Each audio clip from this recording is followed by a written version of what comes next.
ஆண்டவராய் இயேசு கிறிஸ்துவின் நாமத்தில் அன்பின் வாழ்த்துக்கள். அக்டோபர் மாத தேவனுடைய வார்த்தையின் தியானத்திற்கு உங்களை நாங்கள் அன்போடு அழைக்கிறோம். தினம் ஒரு எபிரேய வார்த்தை. உம்மை உறுதியாய் பற்றி கொண்ட மனதை உடையவன் உம்மையே நம்பியிருக்கிறபடியினால் நீர் அவனை பூரண சமாதானத்தோடு காத்துக்கொள்வீர். யாருடைய மனம் தேவனுடைய வார்த்தையினால் தாங்கப்படுகிறதோ அவர்களுக்கு ஆண்டவர் பூரண சமாதானம். எபிரேய வார்த்தை என்ன சொல்லுகிறது? ஷலோம். பூரண சமாதானம் எவ்வாறு சொல்லப்பட்டிருக்கிறது? Shalom shalom. வாருங்கள், இப்படிப்பட்ட அற்புதமான வார்த்தைகளை அக்டோபர் மாதம் முழுவதும் தியானிக்க உங்களை நாங்கள் அன்போடு அழைக்கிறோம். இந்த நாளுக்கான எபிரேய வார்த்தை யவன் அல்லது யபன்.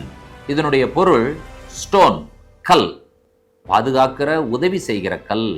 அந்த கல் யார் என்று சொன்னால் அந்த கல், அந்த கன்மலை, அந்த கல் கிறிஸ்து என்று சொல்லி பார்க்கிறோம். உங்களுடைய வாழ்க்கையிலும் என்னுடைய வாழ்க்கையிலும் யெகோவா யபனாக இருக்கிறார்.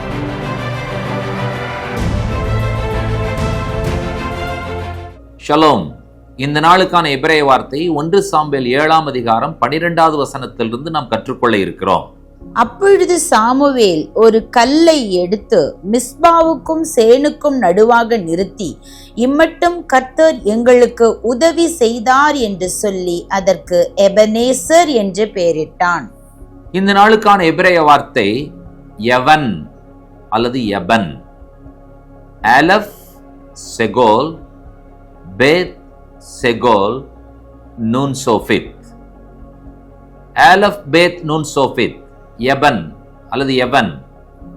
இதனுடைய பொருள் ஸ்டோன், கல். சாமுவேல் என்ன செய்தார்? ஒரு கல்லை எடுத்தார். கவனிங்கள், சாமுவேல் என்ன செய்தார்? ஒரு ஸ்டோனை எடுத்தார்.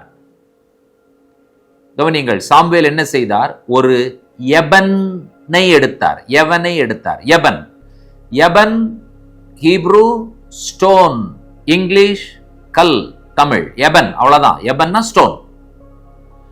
மிஸ்பாவிற்கும் சேனுக்கும் நடுவாக நிறுத்தி, இம்மட்டும் கர்த்தர் எங்களுக்கு உதவி செய்தார் என்று சொல்லி அதற்கு, எதற்கு? அந்த கல்லுக்கு, அந்த யபனுக்கு எசர் என்று பெயரிட்டார். யபன் எசர். அந்த யபனுக்கு எசர் என்று பெயரிட்டார். அதான் யபன் எசர், எபனேசர். யபன்னா ஸ்டோன், எசர்னா ஹெல்ப். எசர், எசர்னா சரவுண்ட், சுற்றி வளைத்தல். எப்படி பாதுகாப்பு? சுற்றி வளைக்கிற பாதுகாப்பு. எசர். எசர் என்ற வார்த்தை தான் எஸ்ராவிற்கு பெயராக வைக்கப்பட்டது. Ezer Yah Ezra. God is my surround, God is my protection. தேவன் என்னை சுற்றி வளைத்து பாதுகாக்கிறவர் யெகோவா. அதான் எஸ்ரா. யபன் என்று சொன்னால் ஸ்டோன், உதவியின் கல். இம்மட்டும் கர்த்தர் எங்களுக்கு உதவி செய்தார், சுற்றி வளைத்தார், அரணாய் இருந்தார், பாதுகாப்பாய் இருந்தார் என்பதுதான் யபன் எசர் என்ற வார்த்தையினுடைய பொருள். யாக்கோபு பதானாராமிற்கு பிரயாணம் செய்த பொழுது அவன் செய்த ஒரு காரியம் நாம் எல்லாரும் அறிந்திருக்கிறோம். ஆதியாகமம் 28:11. ஒரு இடத்திலே வந்து சூரியன் அஸ்தமித்தபடியினால் அங்கே ராத்தங்கி அவ்விடத்து கற்களில் ஒன்றை எடுத்து தன் தலையின் கீழ் வைத்து அங்கே நித்திரை செய்யும்படி படுத்துக்கொண்டான். கல்லை எடுத்து, யபனை எடுத்து. இன்றைக்கு நாம் என்ன கற்றுக்கொண்டிருக்கிறோம் என்று சொன்னால், the Hebrew word யபன் means stone. தாவீது என்ன செஞ்சார் தெரியுமா? 1 சாமுவேல் 17:40. தன் தடியை கையிலே பிடித்துக்கொண்டு ஆற்றில் இருக்கிற 5 கூழாங்கல்லுகளை தெரிந்து எடுத்து அவைகளை மேய்ப்பருக்குரிய தன்னுடைய அடைப்பை பையிலே போட்டு தன் கவனை தன் கையிலே பிடித்துக்கொண்டு அந்த பெலிஸ்தியன் அண்டையிலே போனான். தாவீதினுடைய கையிலே யபன் ஸ்டோன். எத்தனை ஸ்டோன்? ஹீப்ருல சொல்லணும்னு சொன்னா ஹமேஷ் யவன். ஹமேஷ் என்று சொன்னால் 5, யபன் என்று சொன்னால் ஸ்டோன். ஹமேஷ் யபன், 5 stones. 5 கற்கள், 5 கூழாங்கற்கள் என்று சொல்லப்பட்டிருக்கிறது. என்ன நடந்தது? கோலியாத் விழுந்தான் என்று சொல்லி நாம் பார்க்கிறோம். இன்றைக்கு நம்முடைய வாழ்க்கையில கர்த்தர் தாவீதினுடைய கையில் இருக்கிற கூழாங்கல் எவ்வாறு கிரியை செய்ததோ அதை போல கிரியை செய்ய போதுமானவராய் இருக்கிறார். அது மட்டுமல்ல, சாமுவேல் ஒரு கல்லை எடுத்து மிஸ்பாவிற்கும் சேனுக்கும் நடுவாக நிறுத்தி அந்த எபனுக்கு எசர் என்று பெயரிட்டார். சுற்றி வளைக்கிற கர்த்தராக காணப்பட்டார் என்று சொல்லி நாம் பார்க்கிறோம். எபினேசர் என்று சொல்லி பெயர் சொல்லுகிறோம் என்று சொன்னால் பாதுகாக்கிற உதவி செய்கிற கல். அந்த கல் யார் என்று சொன்னால் அந்த கல், அந்த கன்மலை, அந்த கல் கிறிஸ்து என்று சொல்லி பார்க்கிறோம். உங்களுடைய வாழ்க்கையிலும் என்னுடைய வாழ்க்கையிலும் யெகோவா எபனாக இருக்கிறார். அந்த எபன் நமக்கு ஏசராக இருக்கிறார். இன்றைக்கு நாம் கற்றுக்கொண்ட வார்த்தை ஸ்டோன், எபன். ஆண்டவரை நாம் என்னவென்று அழைக்கப் போகிறோம்? எபன் எசர், உதவியின் கல்.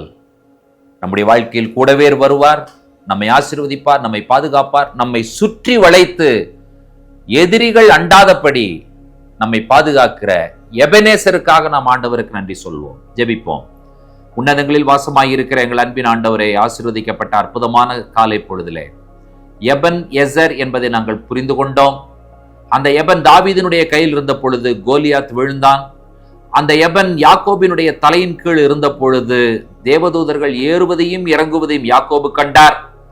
எங்களுடைய பாதுகாப்பாக, எங்களுடைய எபனாக ஆண்டவரே, எங்களுடைய சுற்றி வளைந்து பாதுகாக்கிறவராக நீரே இருக்கிறதற்காக நாங்கள் நன்றி சொல்கிறோம். இந்த ஜெபத்திலே பங்கெடுத்திருக்கிற ஒவ்வொருவரையும் சுற்றி வளைத்து பாதுகாக்கிற எபனாக, ஸ்டோனாக, கல்லாக நீர் இருக்கிறதற்காக நன்றி.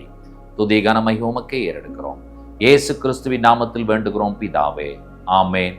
நம்முடைய கர்த்தராகிய இயேசு கிறிஸ்துவின் கிருபையும் பிதாவாகிய தேவனுடைய அன்பும் பரிசுத்த தேவாவியானவருடைய அந்யோன்ய ஐக்கியமும் சிநேகமும் நம்மளோடும் கூட கர்த்தருடைய வருகை பரியந்தம் நீடித்து நிலைத்திருப்பதாக. ஆமென், ஆமென். தேவ கிருபையும் சமாதானமும் பெருகுவதாக. ஷலோம். இன்றைக்கு நாம் கற்றுக்கொள்ள இருக்கிற எபிரேய வார்த்தை கவோத் என்பதாகும். கவோத் என்ற எபிரேய வார்த்தைக்கு மகிமை என்று ஒரு பொருள். நீங்க என்னை கனப்படுத்துங்கன்னு சொல்லி ஆண்டவரிடத்துல கேட்பீர்கள் என்று சொன்னால் கர்த்தர் நம்மை ஆசீர்வதித்து கனப்படுத்தி பலப்படுத்தி உயர்த்தி வழிநடத்துகிற ஒரு தேவனாய் அவர் இருக்கிறார்.